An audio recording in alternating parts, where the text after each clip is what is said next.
உங்களோட favourite snacks தாம்மா. உனக்கு ரொம்ப பிடிக்கும், அப்பாவுக்கும் இது ரொம்ப பிடிக்கும். அது எப்படி செய்யறதுன்னு பார்த்துடலாம் வாங்க ஃப்ரெண்ட்ஸ். இன்றைக்கி நான் வந்து 1 கப் கோதுமை மாவு எடுத்திருக்கேன். அதுக்கப்புறம் 1/2 கப் மைதா மாவுங்க. இந்த எள்ளும் இந்த இதெல்லாம் லாஸ்ட்டில் சேர்க்க போகிறோம். இன்றைக்கி வந்து 2 வகையான ஸ்நாக்ஸ் செய்ய போகிறேங்க. ஒன்று ஸ்வீட்டு, ஒன்று காரம். அதை நம்ம எப்படி செய்யுதுன்னு பார்த்துடலாங்க. இந்த மிக்சியில் வந்து இந்த சர்க்கரையை கொட்டி ஒரே ஒரு ஏலக்காய் போட்டு நல்லா பவுட்ரு பண்ணி வச்சுக்கலாங்க. இது பவுட்ரு பண்ணிட்டு நான் உங்ககிட்ட காட்டுறேன். பார்த்தீங்கன்னா நம்ம தூள் உப்பு 1 ஸ்பூன் போட்டுக்கலாங்க. அதுக்கப்புறம் கருப்பு எள்ளும் வெள்ளை எள்ளும் சேர்த்து கொஞ்சமாக போட்டுக்கலாங்க. இதை நல்லா கொஞ்சம் கொஞ்சமாக தண்ணி ஊற்றி சப்பாத்தி மாவு பதத்தில் நம்ம பிசைஞ்சு டைட்டாக எடுத்துக்கலாங்க. இங்கே பார்த்தீங்கன்னா நம்மளுக்கு சர்க்கரை பவுட்ரு ரெடி ஆயிடுச்சு. இது வந்து நம்ம 2 பாகமாக பிரிக்க போகிற மாவை, ஒன்று காரத்துக்கு, ஒன்று ஸ்வீட்டுக்கு. பார்த்தீங்கன்னா மாவு நல்லா டைட்டாக பிசைடும். மாவு சூப்பராக ரெடி பண்ணிட்டோம். இதை ஒரு 5 நிமிஷம் அப்படியே ஊறட்டுங்க. இப்போ வந்து நம்ம சப்பாத்தி மாதிரி ரவுண்டாக தேய்ச்சிக்கலாங்க.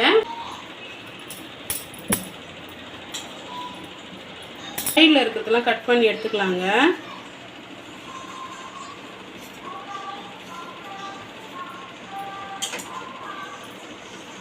இப்போ நம்ம இந்த மாதிரி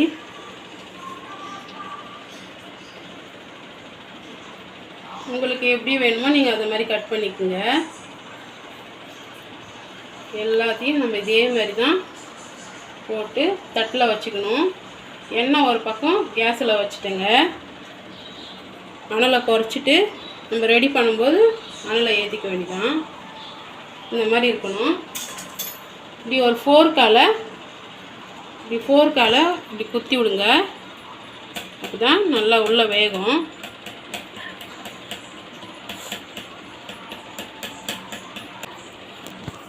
இப்போ பார்த்தீங்கன்னா நம்மளுக்கு இதை மாதிரி இருக்கும். நான் எல்லாத்தையும் செஞ்சுட்டு உங்கள்கிட்ட காட்டுறேங்க. பண்ணி வச்சுக்கணுங்க ஒரு தட்டில். நான் இன்றைக்கி கொஞ்சம் நிறைய தான் செய்கிறேன். ஏன்னா நம்ம 2 பாட்டாக செய்ய போகிறோம். ஒன்று காரம், ஒன்று ஸ்வீட்டு. இப்போ நம்ம எப்படி அதை பொரிச்சு எடுத்துடலாம் பார்த்துடலாமா? இப்போ நம்ம ஒன்று ஒன்றா போட்டுக்கலாம்.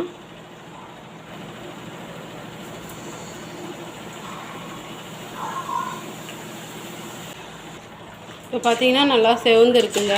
நம்ம வந்து ஃபோர்க்கை வச்சு குத்துனதுனால நல்லா கரெக்டாக வந்திருக்கு. இந்த மாதிரி செவந்து வரணும். ஃபுல்லாக எல்லாத்தையும் வறுத்து எடுத்தாச்சுங்க. நம்ம இப்போ தனித்தனியாக போட்டு இதை ரெடி பண்ணிக்கலாம். இப்போ பார்த்தீங்கன்னா நான் தனித்தனியாக வச்சுருக்கேங்க.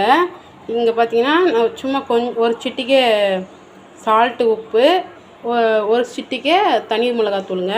இது காரத்துக்கு இப்படி போட்டு விட்டுடலாம் மேலே. இப்போ இது ஒரு பக்கம் நம்ம சர்க்கரை பவுட்ரு பண்ணி வச்சுருந்தோம்ல, அதை வந்து இதோட சேர்த்துக்கலாங்க. இது ரெண்டுத்தையும் நல்லா குளிக்க எடுக்கணும்.